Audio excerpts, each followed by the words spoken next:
waaw waaw Ousmane Ndoye bu ko defee mu jox kàddoom photographe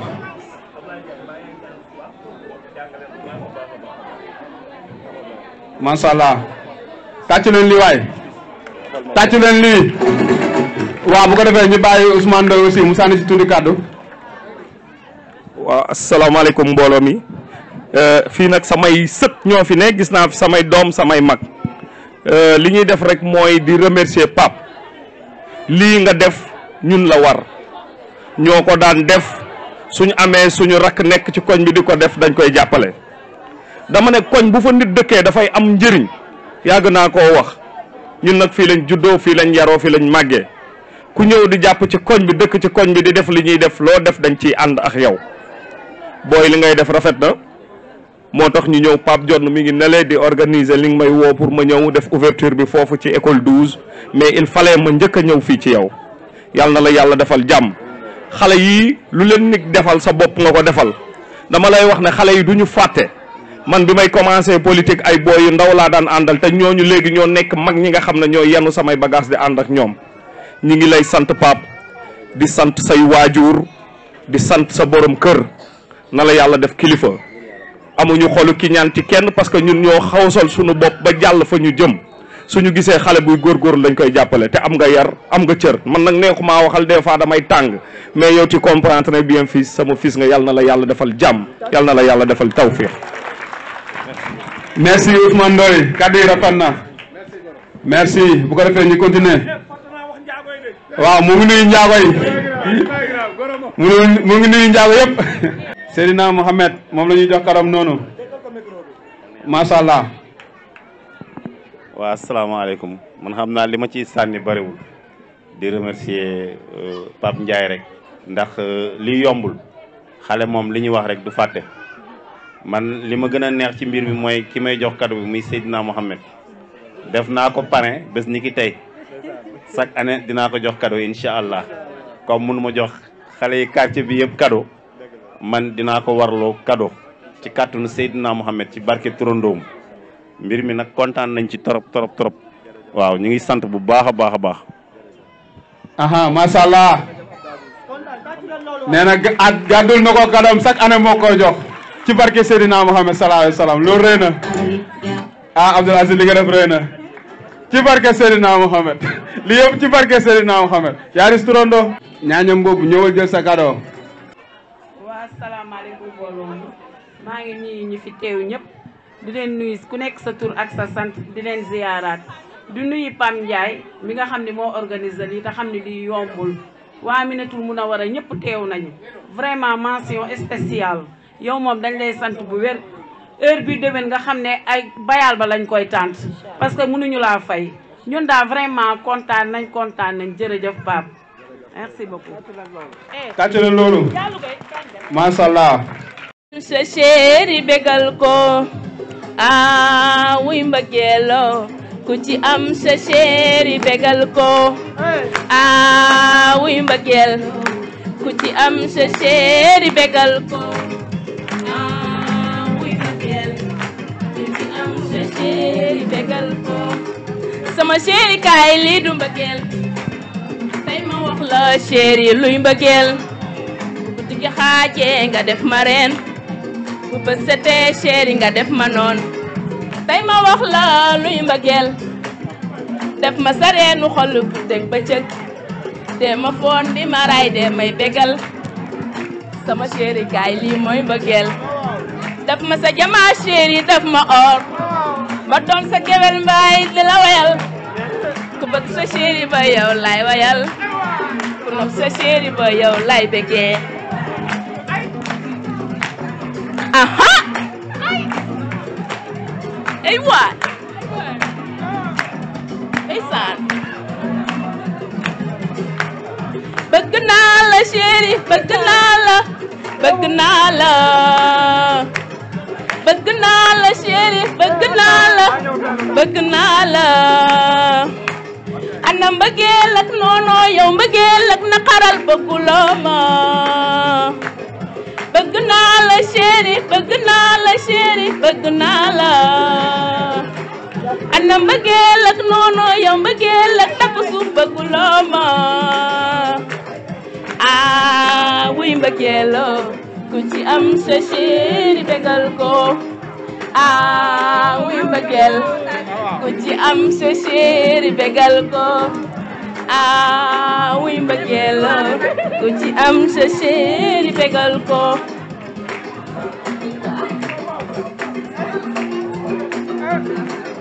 ndeysaan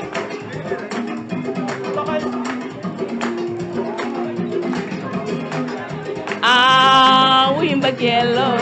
ku ci am sa chéri bégal ko ah wuy mbëggeel ku ci am sa chéri bégal ko ay waay wuy mbëggeelo ku ci am sa chéri bégal ko ndeysaan ay waay sa chéri bégal ko ah tul leen ma ko bu baax a baax encore une fois mënoo koo dem nag foog nga am koo ma joxal cadeau damay woo awa sama chéri Tamsir chéri Tamsir foo ne moom yow yaa ma koy joxal cadeau Amadou Gaye nee na xasa Amadou Gaye nee na programme am le 8 yaay invité d'honneur bi ma bëgg ngeen tàcc waatal ma loolu bu baax a baax a baax chéri koko loo ciy wax kontaan si moom rek bu baax a baax ki sama bébé la di nuyu bébé yi fi nekk ñëpp Pape Ndiaye sama doom baay la daf may jaral waxatuma nag mu indi ay xale ya nga xamante ne nii bégal leen rek moo ko ñor voilà ma di ko wax rek ne que xale njabootu yàlla la loo ci def yàlla dala koy fay wante tamit soxna jaamu yàlla la loo ci def tamit yàlla dala koy fay képp ku ci am jabar ju baax jàpp ko yërëm ko suturaal ko waaye tamit képp ku ci am jëkkër ju baax jàpp ko suturaal ko bégal ko ndax mooy suñu jaamu yàlla waa njaboot gi nag moom macha allah yal na leen fi yàlla bàyyi ba ñuy def yu mel nii ñu koy fete feneen waaw bég naa lool kontaan lool sax ci moom merci. merci beaucoup merci beaucoup. waaw mu amaat beneen daanaan bu yegsi ñu koy wax DJ pardon ñu koy wax Fatou Bintou présidente des femmes bu réew mi ma bëgg ngeen tàccul ma ko bu baax a baax a baax Fatou Bintou damaa bëgg nga jóg damaa bëgg nga jóg kaay fii jëmm ji ngeen di gis dama koy présenté waat sama waa koñ muy jëmm joo xam ne daf may jàppale ci lu bare bare bokk na ci nit ñëw ne ma sax dafa tawat ma yebal ko clinique am mu jëlal ma ko en charge defal na ma ko fi dul benn nit du ñaar du ñett ma bëgg ngeen mayel ma ko loxo bu baax a baax a baax Fatou ku ñëw ne ma dafa feebar su ma ko fa yabalee bu ne Pape Ndiaye moo ñu boole wallahi lazim du la daggaloo tike te garab yu mu am du la ko jëndaloo xanaa yu mu amul la lay bindal nga dem pharmacie loolu yombul encore une fois aw ma sa fay maa ngi lay remercier bu baax a baax a baax jërëjëf. Ono Paye Paye pare ngeen oh macha allah jaajëf ànd ak sama sëriñ Ablaye Gaye sama sëriñ sama mbokk macha allah bu ko defee ñu xaja délégation mu toog loxo yi ñu continuer ci li ñu nekkoon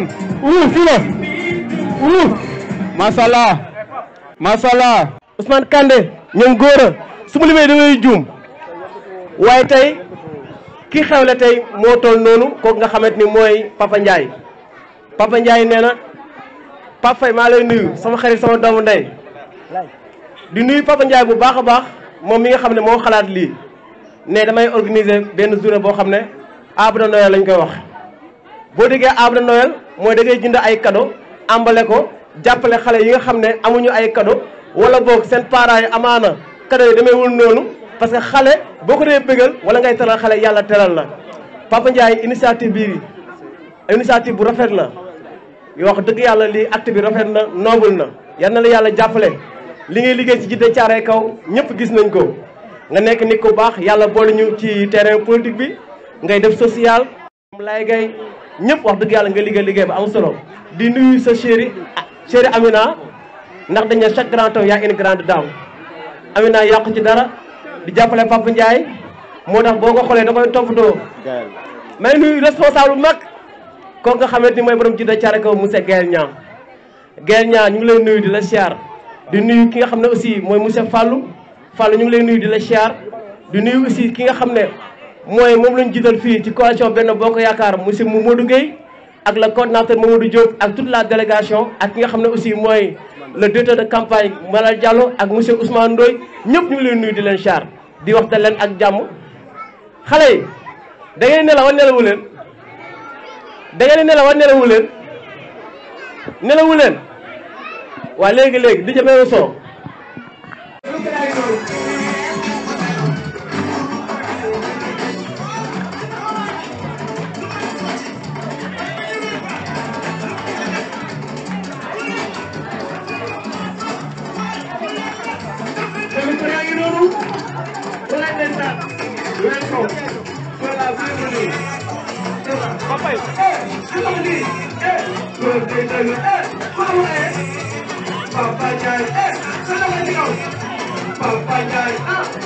dafa sëy si te seet si wul sëy si lii mooy cëram aawoo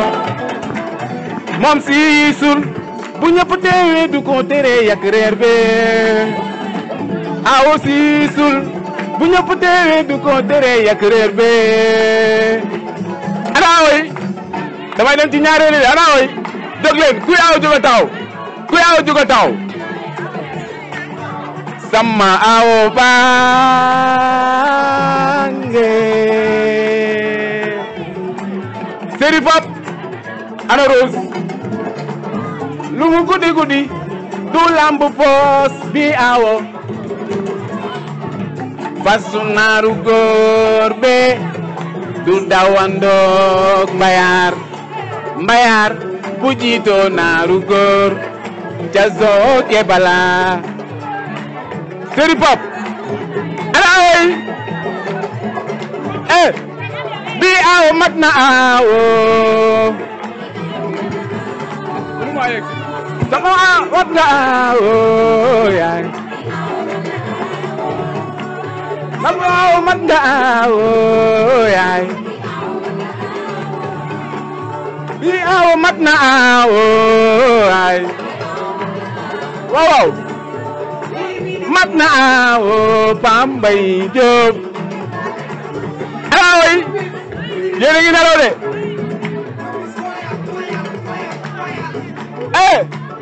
aawo xalu laa dum xadu pël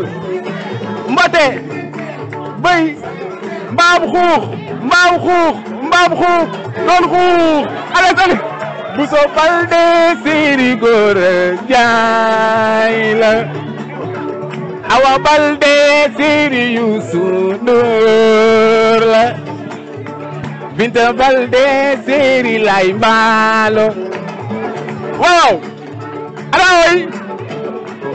jóg leen maa ngi dem de Seri sama seere na puja wala jóg leen ay ñu dem man ki ma doon seet ba ma ko gisee la noppaloo aawo bi ma doon seet ba ma ko gisee la noppaloo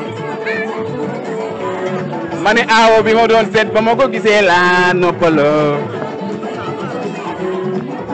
ni bëggatuma amatuma xamatuma namatuma feneen fudul fii wuy aawo buru kër ala la way sama aawo buru kër wuy aawo buru kër sama aawo buru kër man ki ma doon seet ba ma ko gisee la noppaloo man ki ma doon seet ba ma ko gisee la noppaloo ni bëggatuma amatuma xamatuma namatuma feneen fudul fii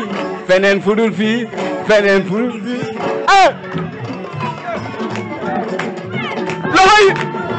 gërëm wow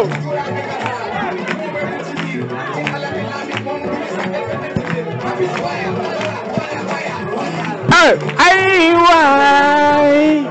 bu ko reewaay doom lay waajal ñu dem ay Pis Balde doomu Pikin baangi ay Pis Balde xale Beuz baangi ay Pis Balde xale Caaj baangi Yacine Diop Seri Ibou Dieng ay Ibou Dieng bayu Ndey Njaay ay Daba Gueye Seri Sall Njaay waaw ndeysaan di ñëw ba ñëw waaw merci beaucoup kontaan naa question bi ñëw nii ñoom tamit Ibou Laye moom it nekk nit ku baax xale yi ngay jàppale nii doo ko réccu barki Serigne Touba di nga yegg fi nga bëgg a yegg kontaan nañ ci yow trop merci beaucoup kontaan naa comme ñoom Mamadou Niane Momo Sall ñoom Pape Faye ñoom Thier Kaza Djibi Diop ay jeunes yoo xam ne ak tous les autres xam naa ko lim jum bu ma defee transition boobu c'était d'abord pour mën a wax ci Pam Ndiaye Pam Ndiaye di un jeune boo xam ne bàyyiwul dara mu sedd bi ma ko xamee ak léegi mun naa wax ni on est devenu de très très bons amis de très proches xam nga des fois c'est interprétation yi ñooy sujet à des discussions mais quand j'ai découvert Pam Ndiaye j'ai découvert un homme très généreux très très disponible très aussi proche de sa population et surtout de sa jeunesse li nga def nii tey nag man bettuma parce que nit ku baax rek moo mën a def lii defal ay xale defal yàlla la yàlla moo ne ku defal ay xale defal ma ku defal yàlla nag yàlla dalay fay Pam Ndiaye ñu ngi lay jaajëfal comment dire, le parti APR de Djiddah Thiaroye Kao est très fier de vous, la coalition Benno Bokk Yaakaar, notamment notre candidat monsieur Mamadou Gueye. xam naa nekku fi mais je peux parler à sa place pour vous dire que moom il est très sensible à ce que vous faites parce que li ngay def nii moom nga koy defal surtout moment yi ñu toll dañ koo soxla te yaa ngi ciy liggéey te dañoo soxla responsable bu nekk fu mu nekk li ngay def nii mu def ko ñu multiplier ko à travers la commune yàlla dafa def ñu yor commune bu mag a mag commune bu 66 quartiers ku nekk si ñun bu ko defee ci quartier mu dëkk defe naa ne victoire bi dafay leer nañ te président Mamadou Gueye mérité na ko. Pour terminer nag je salue mon ami mon copain Iboulaye le coordonnateur de Cap Banlieue Iboulaye li ngay def nii bettul kenn parce que Iboulaye xam nañ engagement am ak bëgg président Macky Sall surtout nag bëgg présidente Marème Faye Sall man du ma première dame man présidente laay wax Iboulaye on vous remercie beaucoup pour ce soutien envers la jeunesse de Pikine du département laay wax du ma wax seulement pour une commune je parle pour tout le monde li ngay def ne ñu ngi la ci encouragé ne na nga koy yokku parce que boo koy def département nga ko defal ñun nga ko defal jaajëf gars yi merci la première dame de Pape Ndiaye il faut aussi me remercier ko merci beaucoup. Ndete Seck kay jot sa cadeau yow sama grand laa la booleel sama grand sama xarit Gaël futur maire yow sa nekk maire passé na Ndete Seck waaw tàccu leen loolu jaajëf merci Gaël Niang merci Gaël Niang kontaan nañ si yow macha allah jaajëf Thier Kaza kooku mooy Gaël Niang merci beaucoup Gaël Niang ci acte bi yaa fi teewal ki nga xam ne mooy sunu candidat au coalition Benno Bokk Yaakaar yëpp tout loxo yëpp parce que tamit buñ ko waxalee da koo mérité Iboulaye Ngom Cap sur la banlieue wax dëgg yàlla muy ndaw boo xam ne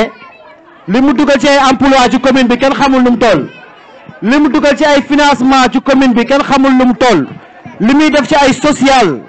kenn waxatu ko wax dëgg yàlla Iboulaye dañ lay ñaanal yàlla rek yow man boo ñëwee ci sama bis dama koy ndamoo dama koy sagoo parce que tamit donte bi nga xamante yàggul programme yi xat na mais lu mu xat-xat loo jàppoon bàyyi nga ko ne Papa Ndiaye lu mu xat-xat dinaa ko teewal kon amel naa la njukkal wax fa dëgg yàlla amel naa la njukkal commune Djiddah Thiaroye Kao laay waxaat encore une fois jëmm ji dama bëgg ngeen xool ko ngeen ràññee ko ngeen ràññee ko nit ku baax a ngi nii kenn jaaxleetul Pikine ndax lan Cap sur la banlieue muy loo xamee ne si ma bëgg ngeen tàcc lii bu baax a baax Iboulaye à vous la parole. waaw salaamaaleykum ki war a jël kaddu gi mooy ki nga xam ne mooy l'homme crédible l'homme de politique l'homme de social jàmbaaru fàkk tëdd bàyyi nii borom Cap sur la banlieue da ngay dugg ci banlieue nga dugg pikiir kenn du la pikiir dañ lay jox tomba pik nga tomba pik ci affaire yi borom ceeb ak diwlin yi borom bourse familiale yi l'emploi des jeunes poste de santé yi ki nga xam ne moo jàppale xale yi jàppale ndaw ñi yërëm gone yi internat yi daara yi nga feebar ñu faj la on homme n'est jamais connu dans son propre pays l'homme qui travaille sans bruit avec rapidité et efficacité Iboulaye Ngom borom tekk reg dégg pomme terre ak Angleterre bokkul jantal coofe roode doore chéri astu wallaay ndeysaan kooku Iboulaye Ngom benn ñaagu moo ko xool ne ko Iboulaye dagaa jantal bu taakala bu law ulef bi li ka ci li ko bucc séeréer ne ko naaf yo koy jam sox Iboulaye Ngom vous avez la parole monsieur le coordinateur ah c'est Daaf ñëw na l'homme fort borom Djiddah Thiaroye Kao macha allah Souleymane Daaf ki nga xam ne moo jàppale waa AC Magadan di jàppale waa Djiddah Thiaroye Kao nit ku sincère nit ku fidèle sa baay da laa gërëm sa yaay gërëm la nga fonk doomu aadama yi nekk nit ku baax fuñ la seen bañ la ñuy gis macha allah vous avez la parole Souleymane Daaf. merci Thier Kaza merci ñu ngi kontaan ci yow bu baax a baax et je crois que mbégte la tey ñëw fii ci goxu Papa Ndiaye fekk si ko Papa Ndiaye doon un politicien boo xam ni je dirais que c'est pas un politicien mais c'est un homme politique parce que day dimbali te Papa Ndiaye loo ci xamul politique ñi ko yor mooy jigéen te jigéen ki mu gën a fonk mooy doomam donc ku reeroo xale yi rek vous avez donné un sourire à ses enfants donc xale yi bu ñu bëggee seen yaay dañuy bëgg te seen yaay bu ñu bëggee seen papa yi dañuy bëgg te seen papa yi bu ñu bëggee ñëppay bëgg donc ñu ngi lay remercier bu baax a baax. kii nag taxaw jëmm ji mooy Ibulaay Ngom moom le président xool ba mu yàgg ne ko Ibulaay yow laa bëgg teg ci banlieue bi am benn projet bu ñu wooye cap sur la banlieue nga doxal ko cap nag ni ko Thier Casa waxee léegi day dox ci ay ndimbal képp koo xam ni da nga am ay ordonnance yoo xam ne mënoo koo faj mbala jamono tënk la boo ñëwee siège ba boo gisee jëmm ji da koy régler ci ni mu gën a gaawee ba pare loolu yëpp dañ koy def di jàppale président te jàppale président mooy jàppale Papa Ndiaye mooy jàppale Mamadou Gueye fii ci Djiddah Thiaroye Kaw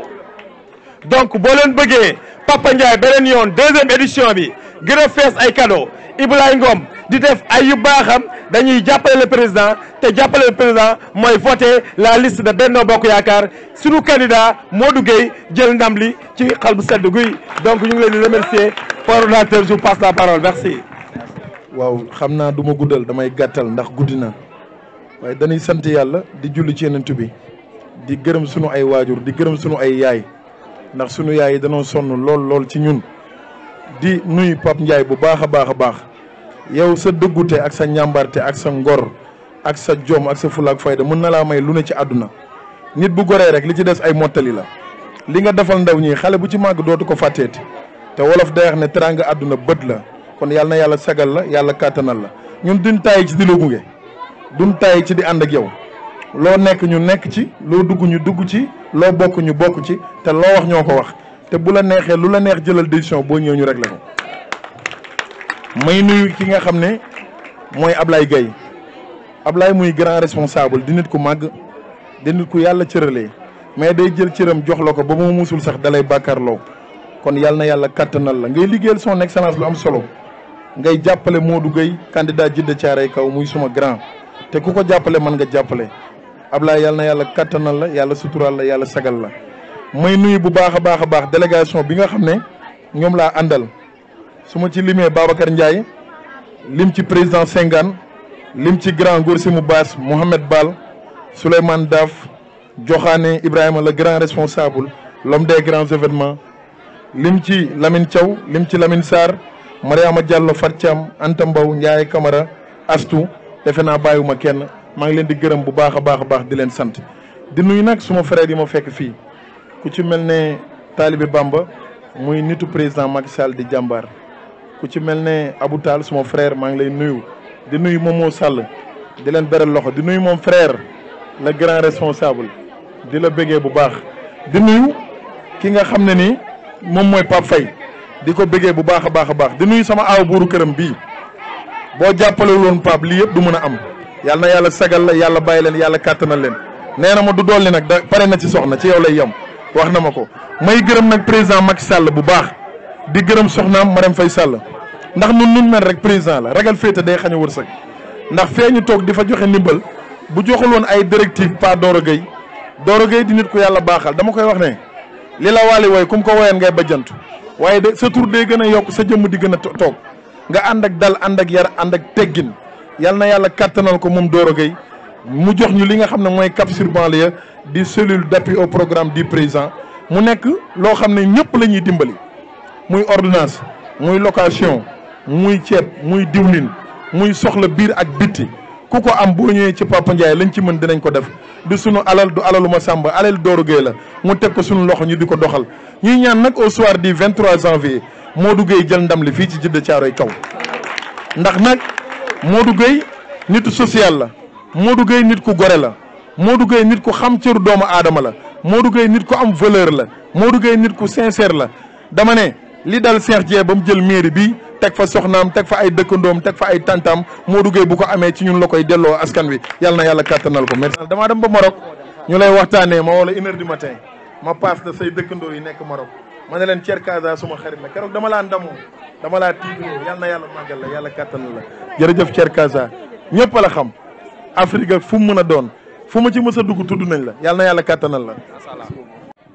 Ibulaay lii mu wax si moom la nekk di xale bu yaru di xale bu mën a dalal doomu aadama maa ko wax ma Djibi Diop. waaw jam day Fama Diop bu ko defee nga préparé ñoo jël sa cadeau. première édition bi déwén incha allah. di nuyu ñi fi nekk ñëpp sant gërëm ñëpp Pam Ndiaye ñu ngi lay félicité parce que li nga def yombul wax dëgg yàlla jàppale xale moom ku ko def rek mooy jàppale réew quoi wax dëgg yàlla nit ku baax nga ba ñu xamante ba léegi moom jàmm salaam rek lañ sekk yow quoi te vraiment tamit aussi tamit yàlla may na tamit nga am soxna bu baax waaw soxna boo xamante ne dañuy yàqatu ñëw fi parce que bu ñëwee fii daf ñuy teral quoi waaw vraiment ñu kado ma jox ko xale merci beaucoup. waaw Momo Dieng jël cadeau bi jox ko xale bi an xale bi yow taxaw si kanam kan la kii acca avancé tuuti jox ko cadeau bi acca boy mën nga football est-ce que mën nga football ah ko bëgg na Chris wala la Sadio Mané complexe la jël sa cadeau yow soo màggee yaay dàq football law Sarr waaw baa ngi noonu man kay lu ma ci jaaxal kay mooy si bu mu sant si bi man ma sant Diop mu sant si alhamdulilah wa jox ma ko sant Ndiaye ah comment tu noo tudd ah papa Camara ah kii du sant si macha allah sa kado mu ngi nii yàlla na ràpp ak jàmm bu déwénee nga ñëw am lu gën lii ci barki yonent mu fekk la ci bonne santé nga ñëwaat fii fekke ko jëlaat sa kado yaay borom merci. ki nga xam ne bi mu tubee dugg ci lislaam yéefari tub dugg ci lislaam sa turandoo moo daakoon xare jamonoy Seydina Muhammad Seydina Omar yàlla na nga màgg ba jël sa ci koy turandoo soo màggee di nga doon jàmbaar kado bi yàqu moom yal na lay jig yal na nga màgg soxna Fat Bintu am na lu mu ciy sànni loo wax. waaw salaamaaleykum maa ngi leen di nuyu yéen ñëpp di nuyu délégation bi fi jóge léegi di nuyu responsable yi fi teew yëpp di nuyu waa quartier Médina Talat Munawwara maa ngi leen di nuyu di leen ziyaare di wax nag ni tey kii woote lii benn nit la boo xam ni nit ku baax mi ngi nii nit ku am kóllëre nit koo xam ni ku mu gis ku baax boole la ak moom ku ñàkk ki ñaan Papa Ndiaye tey mën naa ni man peut-être maa ko mag sax waaye boole na maag ay kilifa yoo xam ni tey li ma sekk ak ñoom moom sax sekku ko ak ñoom kon kii mooy nit ku baax di leen wax ni leen yéen waa quartier bii jàppale leen seen doom ji Papa Ndiaye nit ku baax la Papa Ndiaye c'est un homme social di dimbali nit ñi di leen jàppale di leen faj te duñu fay dara kon man xam naa ci lu bari parce que man ak moom ñooy liggéey kon nag jàppale leen ko bu baax jeune bu engagé la bëgg na li muy def bëgg na xam na li muy def kon nag maa ngi koy sant di ko gërëm di sant ñu mu àndal ñëpp waa Kogère ñoom Pape Faye ñoom Gora Fall Thier Kaza maa ngi leen di sant di leen gërëm félicitations Papa Ndiaye réussir nga bis bi yàlla na la yàlla defal na ko. di sargal bu baax a baax Pam Ndiaye gisuma ko xam naa daf bougé Pape ñu ngi lay sargal ci événement bi di la ñaanal yàlla événement bi muy am di am pendant plusieurs années yàlla di la ko gën a mënloo ngay jox xale yi ay cadeau pour ci chaque période année bi incha allah te yàlla mën na ko dina ko def incha allah. donc di nuyu aussi di ziar jeune waa Kogère yi fi teew ak jeune Benno Bokk Yaakaar yëpp de façon globale di leen sargal bu baax a baax ci initiative bii nii donc may aussi def kon ni ko sama xarit Gora Fall defee léegi jël engagement ci tur bi Ndeye Nogay Fall dinaa jël numéro yaayam léegi nii pour que à partir de maintenant xam naa ban niveau la nekk mi ngi jardin donc dinañ jël en charge ay frais d'inscription ak frais de scolarité wu première année ci premier cycle internat incha allah à partir de l'année prochaine incha allah donc di ñaanal aussi parents yi fi nekk yëpp di leen wax yàlla na leen seen doom yi dem ba màgg di leen taxawu xam nga di leen fajal leen seen ay soxla incha allah yàlla mun na ko dina ko def jaajëf Pape jaajëf Benno Bokk Yaakaar jeune gërëm nañ leen. merci Mame Cheikh.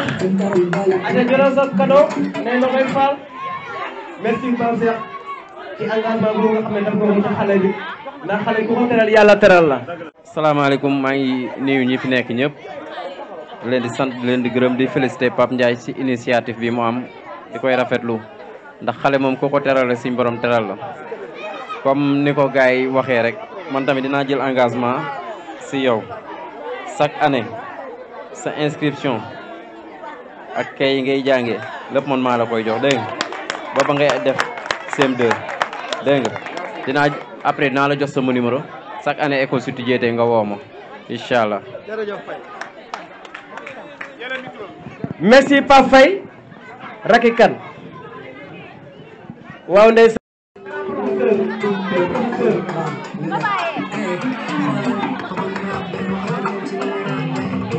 merci Kumba War ci liggéey bi nga xam ne koy liggéey merci ci organisation bi Kumba War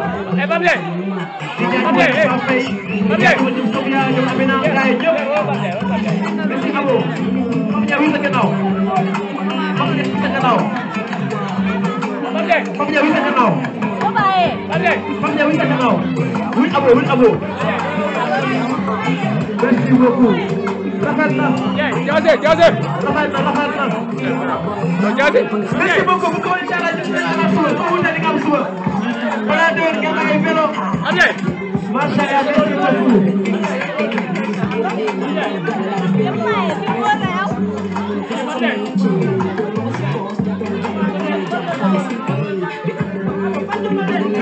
yes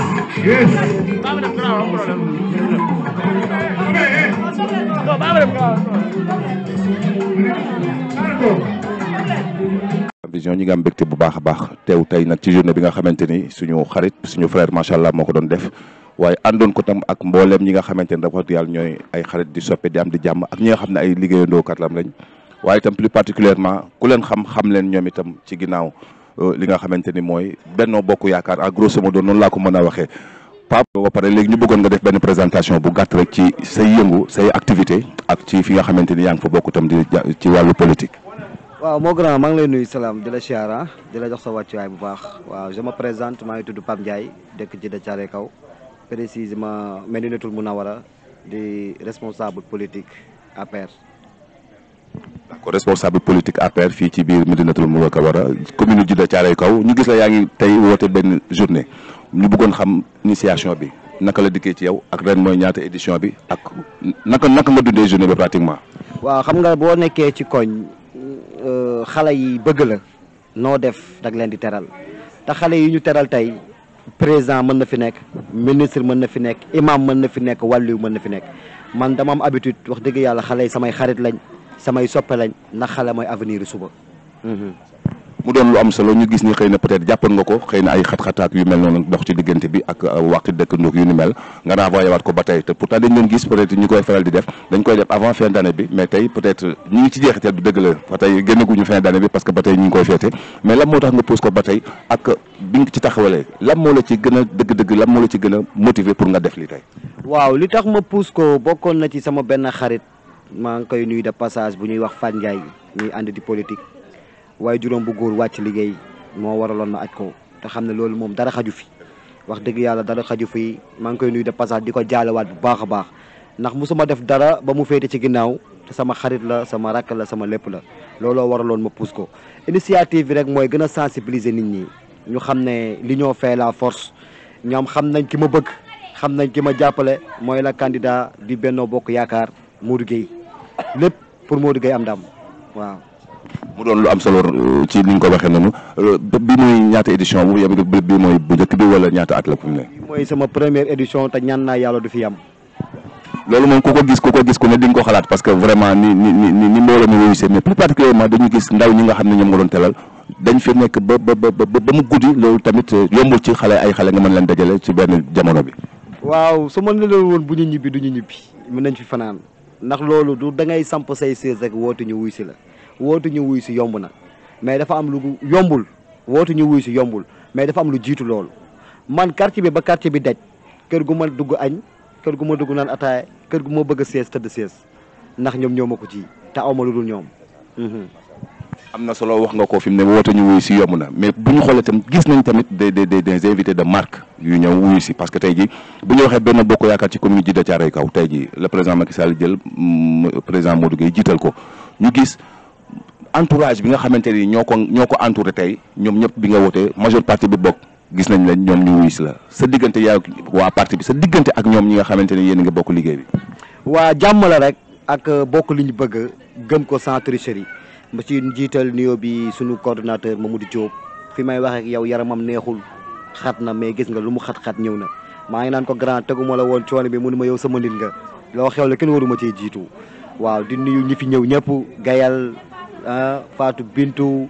wax dëgg yàlla coordonnateur Iboulaye Ngom Cap sur la banlieue moom it muy def liggéey bu extraordinaire liggéey bu am solo parce que ci social rek lay dox sincèrement man joxuma emploi mais gis naa ñu mu jox emploi te ñun dañoo nekk ci benn formule boo xam ne Gora Fall mi bu mu amee man mel na ne am naa ndax lu ma soxla bu koy yëkkatee jox ma ko Pape Faye tamit la même chose te wax dëgg yàlla ñoom ñaar ñiy toog seq ma dama leen di sant di leen gërëm ak ñi fi teew ñëpp COJER Benno Bokk Yaakaar bi ñëpp maa ngi sant ñëpp di leen gërëm.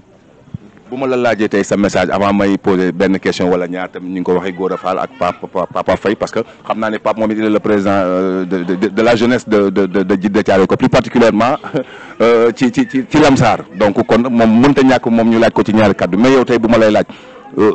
continuité bi naka nga ko xalaatee ak tey ban message ngay lancé à travers la population sénégalaise ci li nga xam ne ñu ngi koy dëgmal ak si coalition Benno Bokk Yaakaar bi nga xam ne ñu ngi xaru pour mën a jël li nga xamante ni mooy commune Djiddah Thiaroye Kaw pour un lendemain meilleur. waaw appel bi may lancé rek mooy tout sauf Cheikh Dieng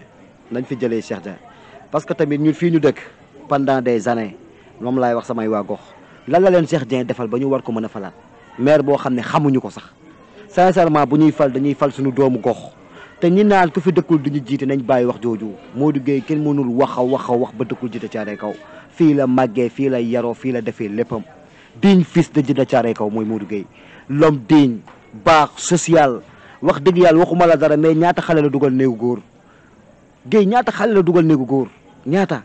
ak yeneen yoo xam ne kenn mënul wax lépp tey gisoo ko mais du jug ci woote du jug ci xam li ma nekk man it ma nangul ko ndax programme yi xat na te fi mu war a dem bari na kon tey ku ci mel ni coordonnateur bu ko teewalee Iboulaye Ngom teew Gayal teew ñoom Fatou Bintou teew rek mel na ni jëm Modou Gueye moo fi nekkoon Abdou Aziz ma koy nuyu de passage suñu délégué de quartier vraiment moom it ma koy nuyu ba passage Véronique Correa xam nga Kulim Dioum Aminata Ndiaye Lay Gueye ñëpp Kulim Dioum quoi vraiment COJER ñëpp maa ngi leen di nuyu de passage.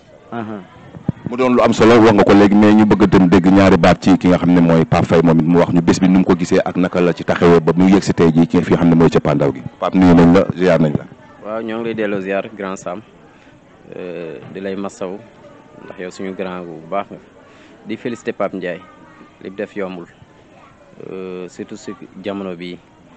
nga ciblé ay xale xool leen xam ne seen loxo am na ñoo xam ne seen loxo jotu seen ginnaaw nga ne pourquoi pas nga jël li nga la yàlla dénk as tuut ak as tuut loo xam ne dem nga ay nit jàppale la ko nga fasciné ko jënd ay cadeau jox ko ñi nga xam ne amuñu fuñ koy jëlee donc nekkuñu daal maanaam ci gàttal ay fils à papa comme ni ko ñëpp di waxee xale nag loo ko defal suñu borom fay la donc li mu def tey dañ koy rafetlu waaw te di koy ñaana na mu bañ fee yem déwén mu mën lu ko raw te suñu borom dina ko def ndax yàlla suñu borom du seetaan kuy jàppale xale. par rapport ak li nga xamante ni mooy jeunesse bi nga jiite ci biir commune bi plus particulièrement ci diggante Aïnoumane ak Lamsar naka la échange bi mel actuellement ak fan ngeen teg seen tànk ci li nga xamante ni bientôt ñu yegsi ci muy élection locale yi. waaw ñu ngi sant yàlla daanaka ñu